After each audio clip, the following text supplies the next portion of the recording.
Bahrain is a picturesque island nation off the coast of Saudi Arabia. Its comfortable cost of living, tropical scenic views, and quiet environment makes it one of the hidden gems of the Middle East. Today we have with us Brother Asif.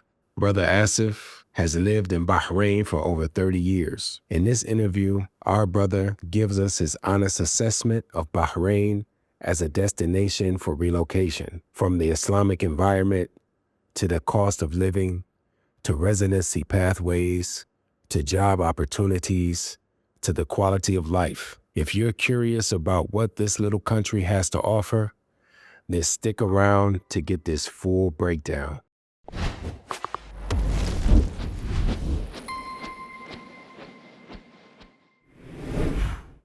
It's a pleasure to have you here, bro.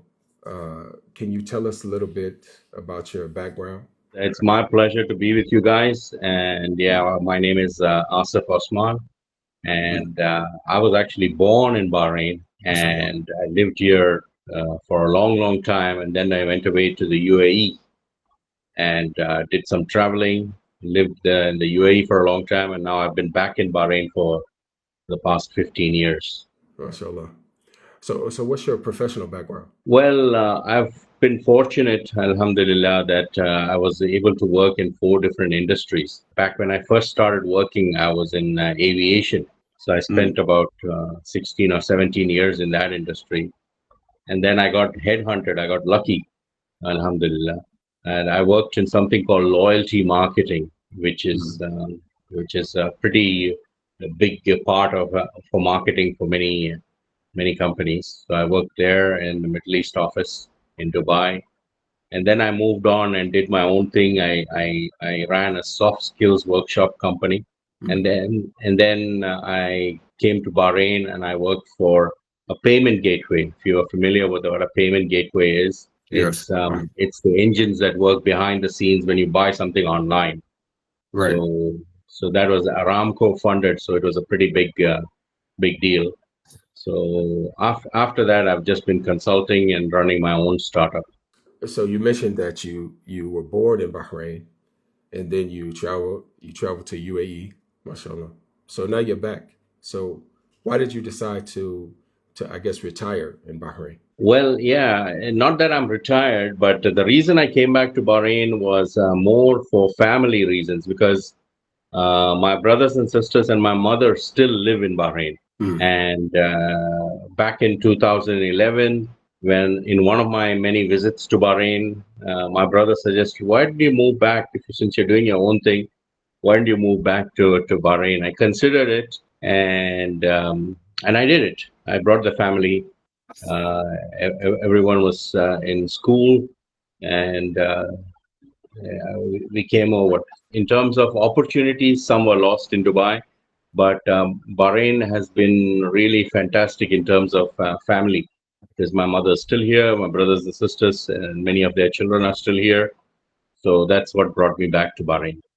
So from your perspective, people don't talk much about Bahrain except for, I mean, at least the people I know. It's known for some things that are not so great, especially Arabs traveling there for different type of activities and things like that, nightlife and that type of stuff.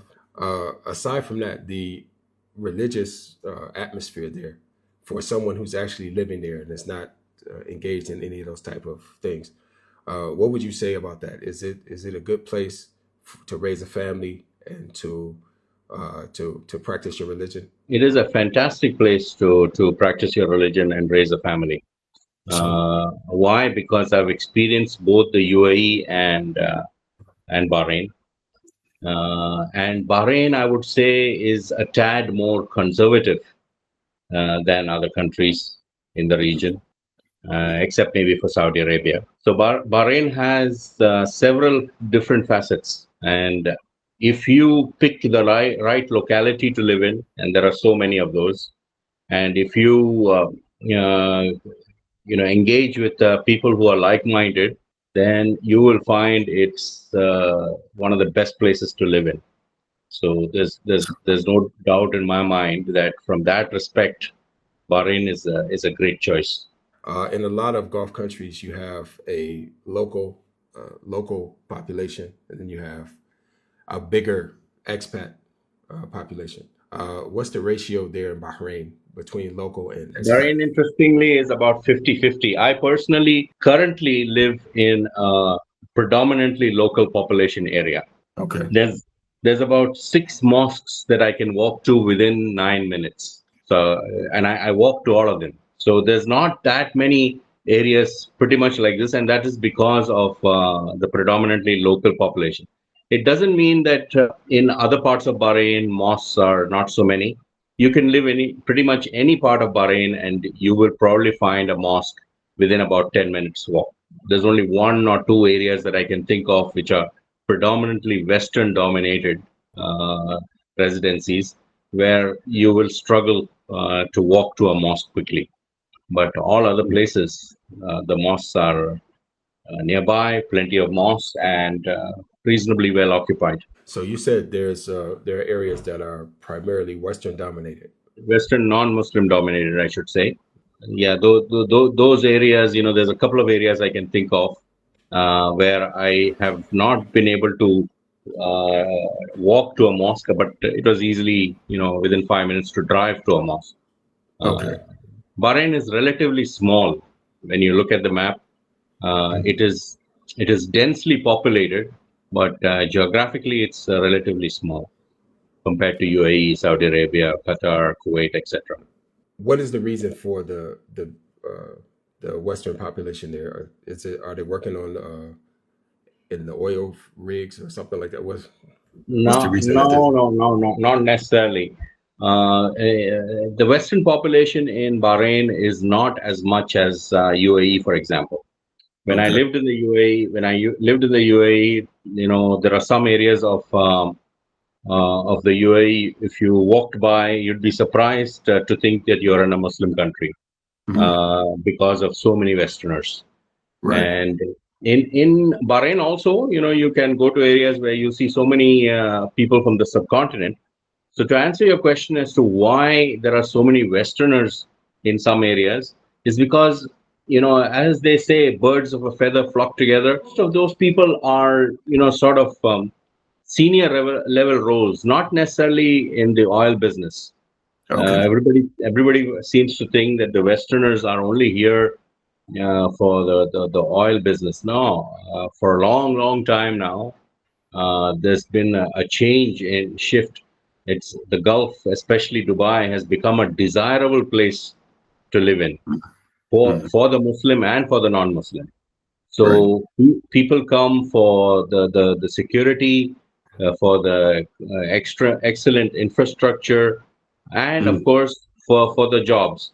So a lot of these Westerners they have mid-level to high-level jobs in Bahrain in various industries, and they choose to live in a couple of key areas. They are all over the place. It's not that all of them stick to one or two places, but there are a couple of places which are preferred by the Western non-Muslim. For those of us who would like to visit Bahrain, what areas would you recommend? Of course, in the capital city. Come and have a look. See, Yeah, come and have a look see. More like we call it a fact finding mission. fact-finding missions are difficult unless you have somebody to talk to and get a better context of what's going on. And so Okay. hopefully the video that you're making help others figure out a little bit more. Otherwise, you go away with certain impressions which may not be totally fact. Okay. So if you come to Bahrain, depending on your worldview, let's say you're very very religious, then and if you've got the money, you probably want to go and live in one of the conservative Sunni areas. We're talking about Okay. Sunnis at the moment. Those areas, are quite conservative, but then it's difficult to make friends, Mhm. especially if you're a Westerner with limited Arabic skills. If you've Okay. got good Arabic skills, then these people will welcome you with open arms. It's not that they are unfriendly towards non Arabs. They are very friendly, but they probably will hesitate a little bit more with welcoming you into their homes if you don't speak much Arabic. So the important part I said is to have somebody who they can talk to and guide them from the perspective of making hijrah. But if they were if the question was geographic, then the places to visit would not be Manama. Mm, The places to visit would be places like Muharrak Island and Bosaitin and Rafah mm, and Isa Town, where I live now. Isa Town is one of the newer cities that were built in the past 40 years. So these are the places they. But then having a physical look doesn't give you a clear picture. The important part is really about talking to someone here and asking frank questions. So, I mean, are these cities or suburbs? These are cities within Bahrain. So if you look at the map of Bahrain, Bahrain is a small island nation of Okay. 1.5, 1.6 million people. Half of Mm, those are immigrant workers, and the other half are citizens. right. So that can be again subdivided into areas where Sunnis predominantly live and areas where Shias predominantly live. So the Mm, cities that I named, Busaitin, Muharrak, Rafah, are predominantly where Sunnis live. okay.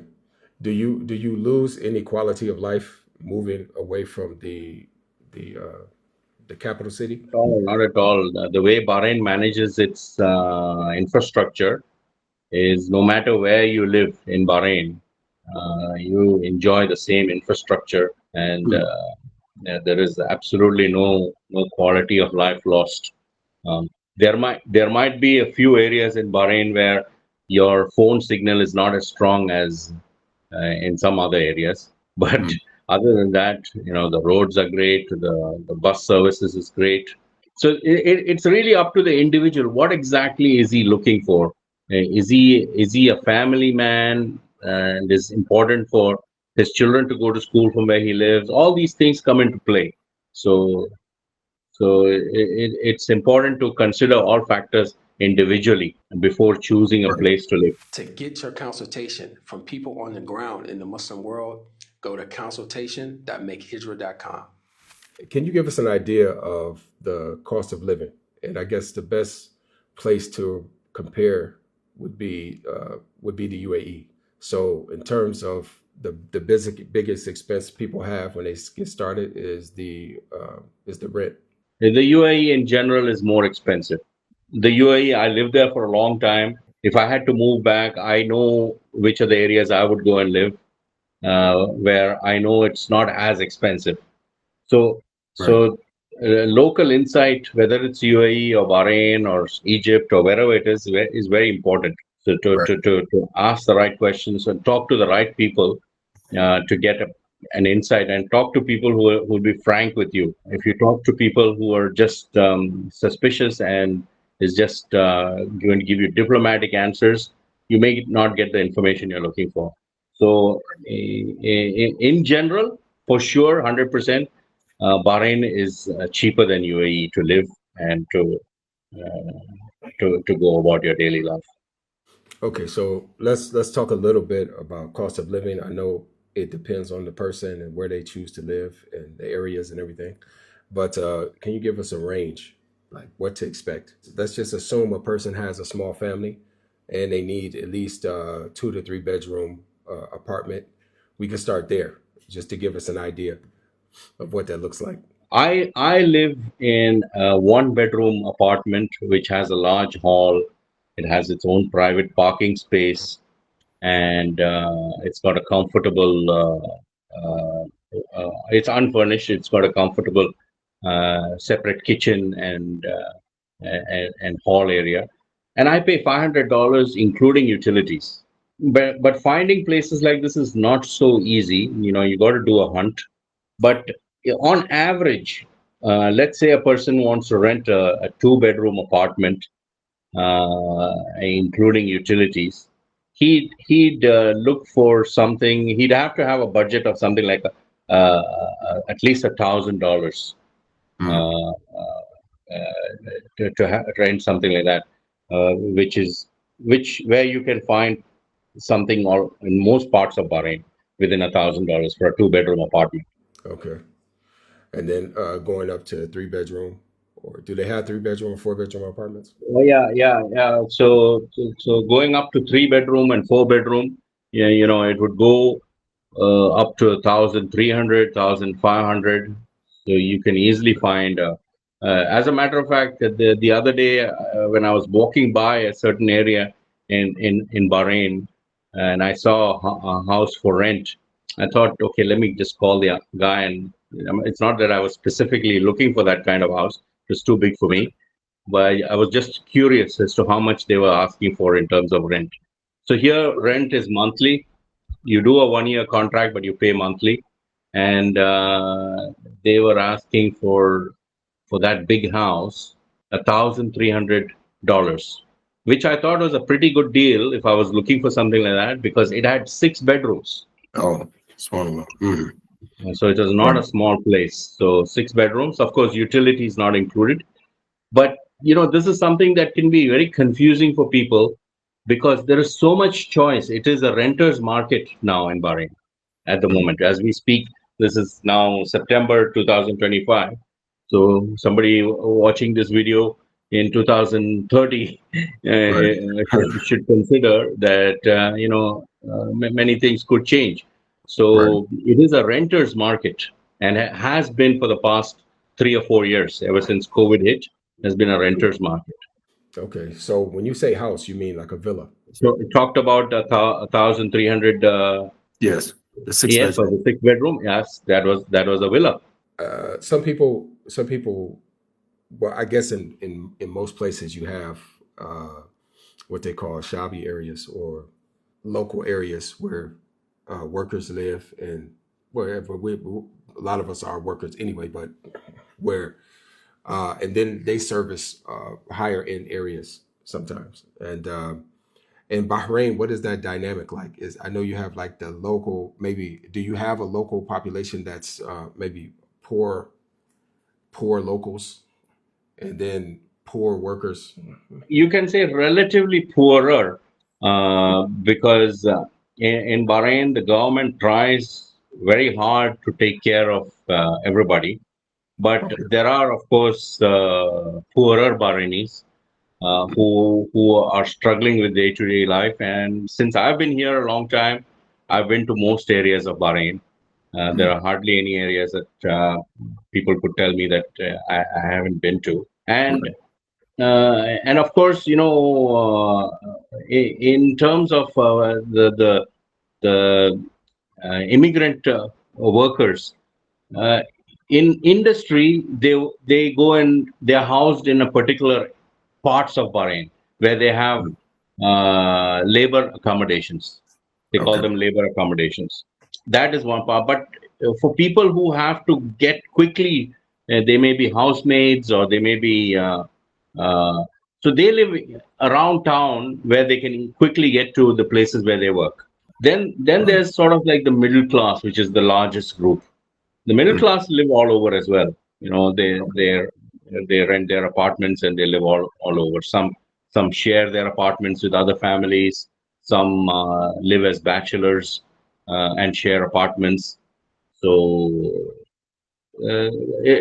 it's all over. It's not as if there's a restriction on any category not being allowed to live in any place. Okay. So there are some things that people may not understand when you talk about these areas where uh, the workers live. Some people, I don't think you would come to Bahrain to live in these areas. Yes, yeah. Yeah. So these are usually places where a lot of what we call the labor factory type of guys, they're living bachelor life. There's no families there, Mhm. so the companies house them in those areas. They Right. they they rent these huge accommodation blocks, Mm. and but most people who have families don't really go there, don't live there. So those are only one or two areas that can claim to really house labor accommodation.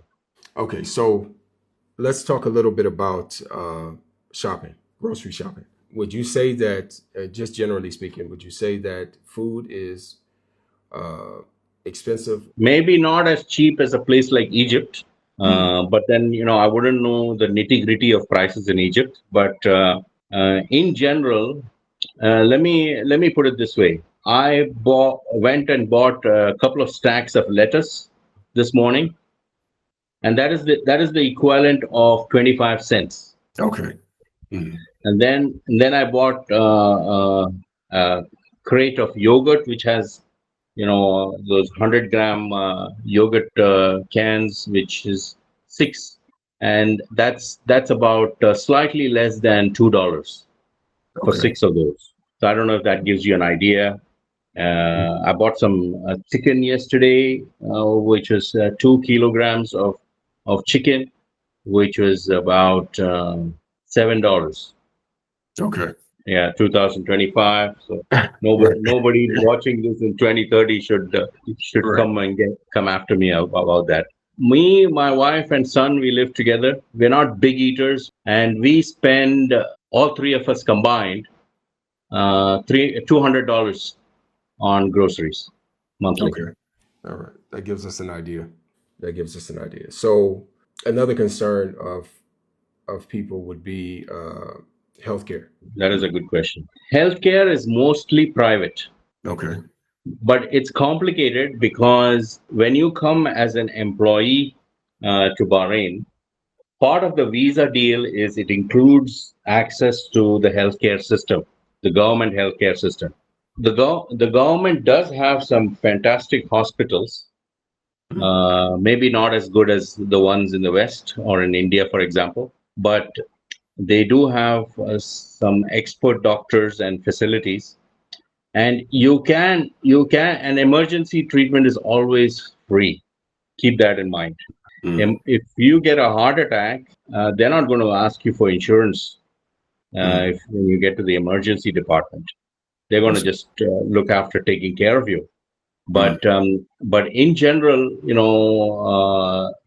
they have tried to privatize more and more of healthcare, where people are encouraged to take insurance and then go to your chosen hospital. So when I first came here, it was free to go to any of the government health centers when I first came here, which is 14 years ago. Mm. But now they've made that into something like each doctor appointment is something like I think $20, $25 or something. Mm. So a lot of people don't really go to the government health centers anymore because they Mm. go to the private health centers where consultancy, a normal general practitioner's consultancy fee will be something like $10, and you Oh. get a pretty decent service. Mm. Now these may look very very low compared to Western healthcare is very expensive. I know that, but over here they know that if they charge more than that, people won't be able to afford it. But then Okay. there's a So range of okay. hospitals that cater to all classes of people. So Mm. you could choose to go to a 5-star hospital, or you could go to a 3-star hospital, or you could go to a 2-star hospital. There's no shortage of any of those. Let's say generally, you said Bahrain is small. Do they have things for people to do like parks? Yeah, there's plenty of parks. The malls have a lot of entertainment. I personally don't go much to the malls, but if you went there, you pretty much can spend the whole day and return home late at night after catching a movie or something like that. But I know there are some people who do that on a weekend. They spend the whole day at the mall. They have lunch there. They have dinner there. They do some entertainment there. Spend quite a bit of money, and then watch a movie and then go home. That's what they do on a summer weekend. But when the weather gets better, as the weather is starting to get better now, there are outdoor kind of things to do. So there's something for everybody, and there's lots of places for that. How is the weather generally throughout the year? Good question. In general, across the Gulf, uh, and I'll tell you in degrees centigrade, In the summer months, starting from June to September, the temperature is in the 40s, early 40s to high 40s. So we are in September now, and the weather is starting to get better. It is dipping below 40 during the day. In the nights, it's reasonably comfortable to walk around in the night. So when I go for Fajr in the morning and when I go for Isha in the night, for the past couple of weeks, it's been fairly comfortable. It's not as if you're feeling sweaty at all. So these 3 or 4 months is quite hot. Then after, from October onwards, you could say it's slightly warm but not hot. And then from November to about March, it's very pleasant weather. And there's air So conditioning everywhere. There's air conditioning in the stores, there's air conditioning in the homes, there's air conditioning in the malls, there's air conditioning everywhere. So that's the way the country is built. I'm going to go back a little bit because you mentioned that you can find a rent with utilities included. I guess some people may not understand that if you're running a AC the whole day and night, that can get expensive. I don't know if that's the case in Bahrain, but in some places, if you do that, you have a big electricity bill. So when you talk about utilities, what do you mean? Electric, gas, Utilities, internet? I mean electricity and water. Okay, electricity and water. Okay. So gas is delivered by, that is cooking gas is delivered by uh, in cylinders, and Mhm. there are more than 3 or 4 companies that deliver those, and that's cheap as well. That's the one which I last paid for to refill cost me, that's cooking gas, that cost me I think $7, and that's been going for the past 2.5 months. Okay. All So right. I expect it for another month. It'll be sufficient for me. That's regarding finding places like the one which I have. It's not so easy, but they do exist. If you're persistent and you keep looking, you can find it. Unlike in the West, that's why I said no. It's very important to talk to somebody who understands the local way things are done. Because in the West, you want to find an apartment. What do?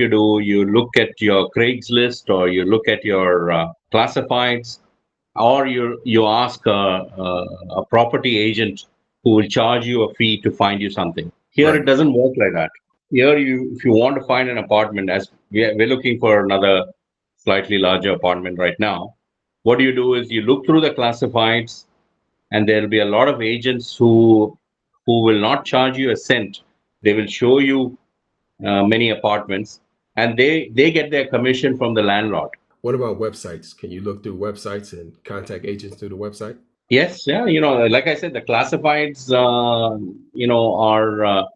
are expatriate.com. There's a website that caters to a lot of these ads. Then there's for property, there's a website called propertyfinder.com or .bh or something. Mhm. You just have to Google them, and you find them. You Google Bahrain properties or Bahrain flats for rent.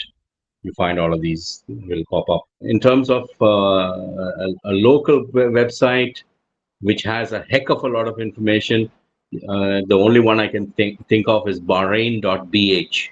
It's a Mhm. government-run website. It's more for information for the local population on how to pay your traffic fines, how to book an appointment, lots, and you name it, it's there. There are, of course, local agents who will charge you a fee to do various things, and if that's the way you prefer to do it and not do it yourself. But I say to people, do it yourself. It's a discovery, Right. because you discover how things are done when you do it yourself. You only have to rely on agents when it is something that seems quite impossible for you to do. Right. Then you rely on the agents. So there are these, they call them document processing agents. There's a dime a dozen. I know several of them as myself. Now, Mm. talking about property, you haven't asked me this, but I think everybody should know that just like Dubai, you can buy a property, and a 2-year visa comes as a part of that. So the minimum value of that property should be 132,000 US dollars. Once the property is in your name, and you get the title deed, you can go to immigration and show that, and they will process a 2-year residence visa for you. Mm. So and to compare it, in the UAE, I think the minimum purchase value has to be something like 530,000 US dollars. I know that for a fact. In Bahrain, it's a lot less unless they change it again. We're in September 2025, Right. so don't hold me to this in 7 years' time. Okay, Right. So, so yeah, that is a good way, and I know several Westerners, non-Muslims, and in fact, who own their own properties and they live their retired lives here. But then there are so many other ways to get a visa as well. This is one of the easiest ways, the one which I just mentioned. If you've got the money to buy a property, then you take care of your living as well as your visa in one stroke. so since we're talking about this, uh, can you run us through a list of different types of visas, long term, short term? That in itself will take about an hour, but let me try to summarize it for you. There are so many different ways to get a visa. For example, let's start with this. Since you are American, Americans have a privilege ever since the U.S. signed a free trade agreement with Bahrain. The Americans can start their own business without a local partner for many, many categories. Having said that, it doesn't mean that there are many categories that others can't. Like me being an Indian, I also can start my own business in many categories. The Americans have one step more than that, that most of the businesses that were reserved for Bahrainis only, Americans can step into that as well without a partner. Mm. Okay, so they get their visa. So if they start a business, a visa becomes a part of their business. How many visas is a question mark, meaning you and your family will get the visas, but how many employees you can hire, there are lots and lots of questions. So if we get into that, that's why I said it will take a long time. Okay. That's one way of getting a visa, starting a business. Another way, we just mentioned that buying a property will get you a visa. Another way, which might be interesting to many people watching this, is Bahrain has something called self-sponsorship. Mm. So if you can prove that you've got income coming to you from somewhere on a regular basis, you can show your bank accounts, and you want to move here, then you go through an application process of, there's a website for it, a government website for that. You might even be able to Google it and find it, called self sponsorship. But it's probably easier to talk to someone who knows his stuff on how to do that. And you can apply in one of two other ways. Well, one I already mentioned, which is buying a property. The other is submitting yourself as a retired individual who wants to live in Bahrain. So there's a load of questions that you have to answer. And then, of course, if you've got a stake in a business, again, you can apply through that process. That's that. And then, of course, if you're able to find a job, it's the duty of the company that has offered you the job to process your visa. And that's the expenses on them, and they have to pay for your visa. You have to pay for your dependents. That's the normal practice here. But your visa, the entire cost, and its renewal every 2 years, is done by that is the vast majority of people in Bahrain, the expatriates in Bahrain. They live in Bahrain on that basis, that the company Mm. that has employed them processes their visa, and every 2 years it has to be renewed. So as long as the company wants them, the company pays for it. So that's what I was for a few years in Bahrain. And then the next options are, of course, to form your own company. It can be a consultancy, and there is a website called sigilat.bh, and that gives you the whole shamak of everything that you could possibly start in Bahrain, and the process and the documents and how much time it takes and etc. What about if you want to visit? Is there a visa on arrival? For most Western nationals, they just bring their passports and they get a visa on arrival. Most Western Okay. nationals. Okay. For most folks from Africa and the subcontinent, they would have to apply for a visa in advance. Again, there are many different conditions on that. Somebody living in Dubai and has got a reasonable profession can land up in Bahrain and get a visa on arrival. Mm. So, without getting into too many details, simply put, most Westerners will get a visa on arrival in Bahrain. You mentioned employment being an option to get a visa. So, what's the job market like there? Are there many jobs available there? No, there are not many jobs available in Bahrain. Someone could get lucky, but especially if you are looking for mid-level jobs, there are not many because there is a sizable Bahraini population, and of course, rightly so, they get the priority. Uh, Mm. and there are some areas where a Western national might be given preference due to some past experience or knowledge, but that is individually decided, But the simple answer is there are not that many jobs at present. There Mm. are, but not that many. But if you are an expert in a certain area, there are, might, you just have to look. There might be something that is up your alley. To get your step-by-step guidance on relocating to the Muslim world, go to makehijrah.com/blueprint. Okay, so for those of us who have children, what are the schooling options available? Yeah, the schooling options are not that many. Most of the Western schools uh, are not cheap, to say the Mm. least. There are schools which are slightly cheaper, which are run by locals, Bahrainis, uh, using South African and some Western teachers, and that's not as expensive as some of these other higher end Western schools. There's loads of options for schools. You just have to decide, okay, what is it that you're looking for your child? Mm. As a Muslim, many Muslims ask me this question, saying, "Is there a place? Is there a school that will give me an Arabic as well as a good quality Western education?" And I said, I can think of two or three schools that do that, but they're not cheap. Mm.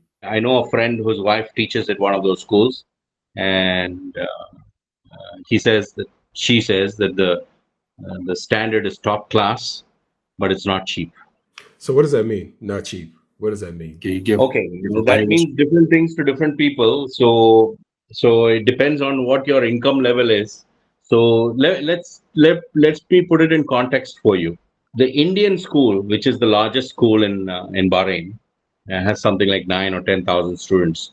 Mm. I think they charge something like $130, $140 or something for students' tuition fees every month. Okay. Whereas a Western school could be anything from 400 to $500 per month Mm. per child. That's not really that bad, to be honest. It gets more expensive. So I really can't recall this one or two schools that combine the best of American Arabic education. I really can't recall, but I recall him saying that it's expensive. Everything can be, you pick up the phone and you ask them, they'll tell you. Mm. If it's not published on the website, they'll tell you, how much it is. Right. So Right. again, nobody should move here without having a good conversation with someone in the know. Right. You Right. you just can't look at websites and decide these things. Right. Unless you got a big bank balance and you don't really mind making mistakes that Right. cost you. Many people would be interested in learning Arabic, and of course having a Quran teacher or something like that. How accessible are these people there? They're quite accessible now. The trend is a lot of people are moving online to teach these things. So in the past, it used to be you want to learn Arabic, you go and learn it at the mosque, and That still exists, but a lot more options have cropped up with people wanting to take lessons online.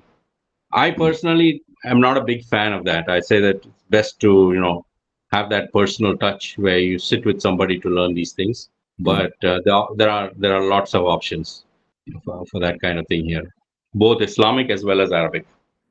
You mentioned earlier that there are Sunni areas and Shia areas. What is the ratio of Sunni to Shia in Bahrain? No one really knows because these statistics are not really published. It's not in the public domain. But the guess is that it's like 50-50 now Mm. of citizens who are Sunni versus Shias. So that is the only guess. It's because it's not published. And how do the groups get along? Well, they used to get along fantastically before 2011. Mm. 2011, there were mass protests and all, which were put down, and everything was very, very tense for a while. But I would say the government handled it very, very well. And they even, I think, hired an independent commission to give a report on everything that happened. Depending on perspective on who you talk to about this, people can tell you different things, but I would say from my observation, I live in an area which is, you could say, 50-50, 50% Sunni, maybe even 60-40, like 40% Sunni and 60% Shia, and absolutely no problems, get along famously with everybody. But there might be some other areas in Bahrain which are more tense, so you just have to watch what you want and where you want to go and live.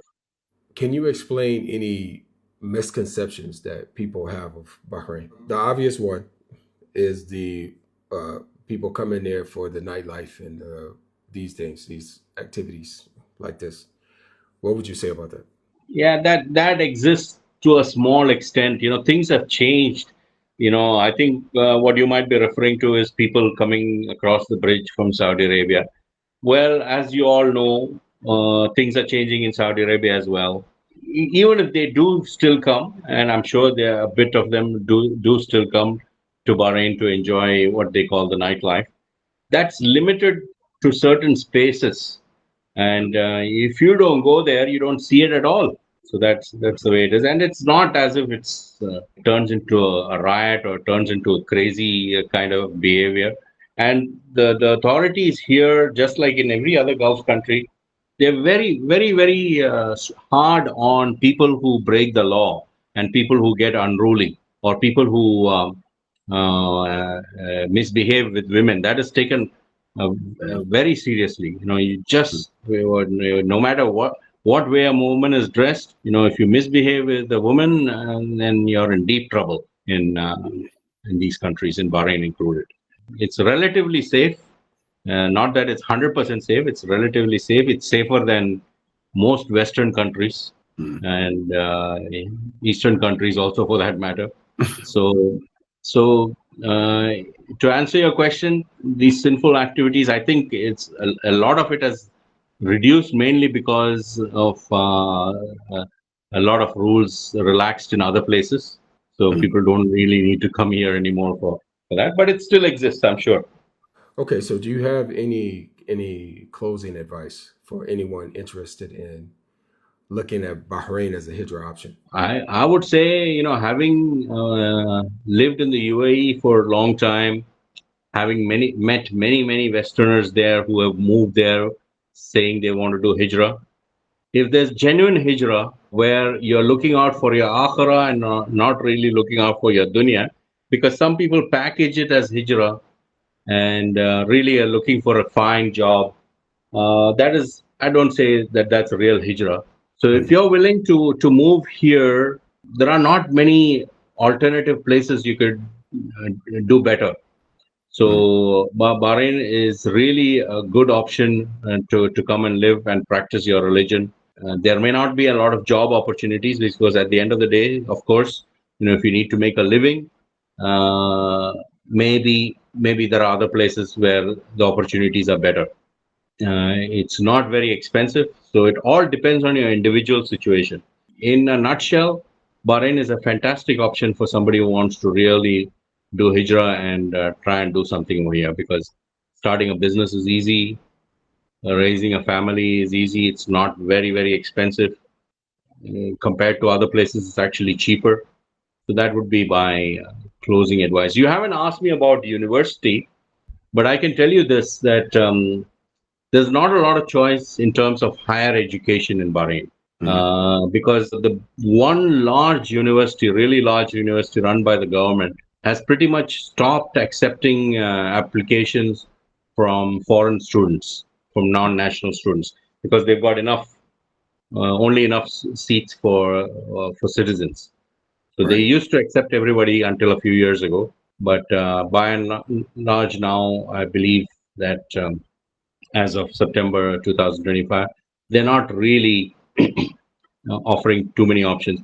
But on the other side of it is, I've heard from many people that there are not that many high end choices, even for Bahraini nationals. So they too tend to go and study specialization abroad. Mm.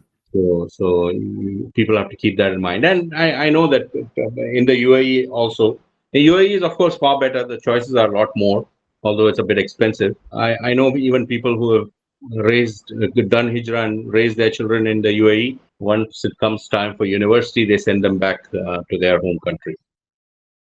Get your copy of the Hijrah Handbook at book.makehijrah.com.